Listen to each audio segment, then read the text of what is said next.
a place you know that you have to explore a bit by your own. But don't make illegal excavation, please, okay? That's right. If you find something, you share it with me. And don't write your name on it. And don't write your name on it, exactly. 80% of this place has been destroyed by the Spaniards. By the See, Spanish. Spaniards, exactly. Since the moment that they start building the cathedral in the year 1560. So the main temple, the remains of the main temple is in front of us.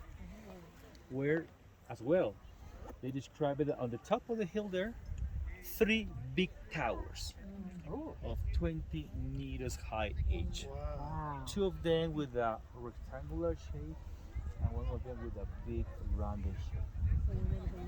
Yes, and in the 1930s we found the bases of those up there.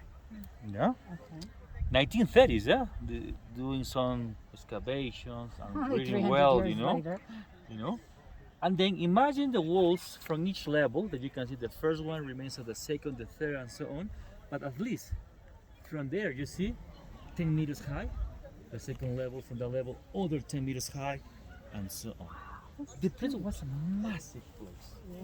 If we turn around for a bit, you can see the remains of other walls at the bottom of the base, and we know that they add other levels higher up. Yeah? The place was used as a temple. Another bigger temple for the sun god. You know? To do what?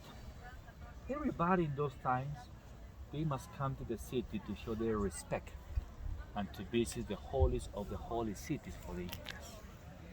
Like the Muslims are going to La Mecca at least once in their life.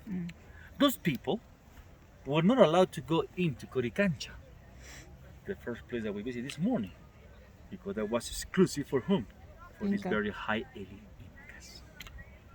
So where they were welcome these people, you know, in that time of June, winter solstice, here, where they were performed a very important rituals, like at the Inti Raymi, the Sun Festival.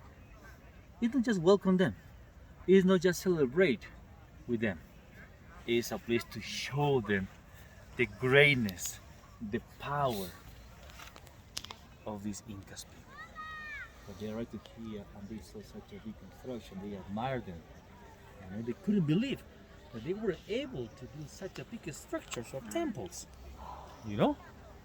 So, who ordered one more time, as I said, the construction of these places? The Incas.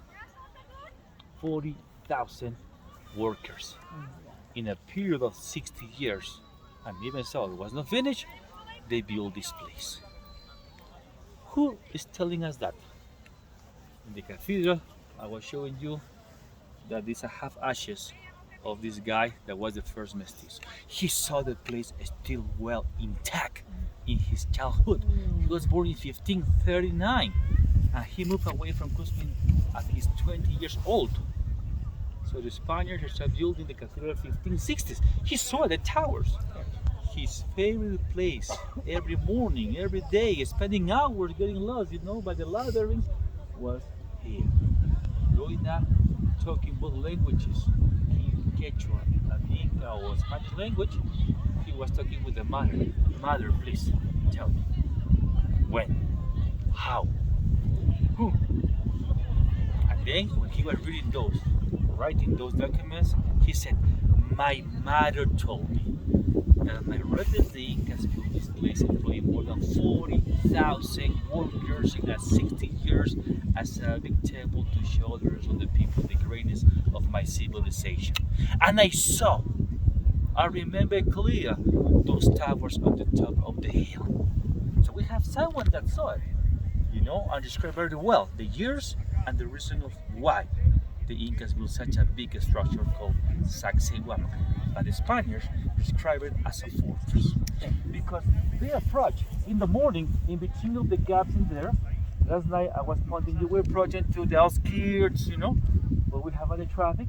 Exactly in the morning of November 14, 1532, Francisco Pizarro, after the day before that he was feeling sick, that's all for today, early in the morning he approached in between of the hills in there.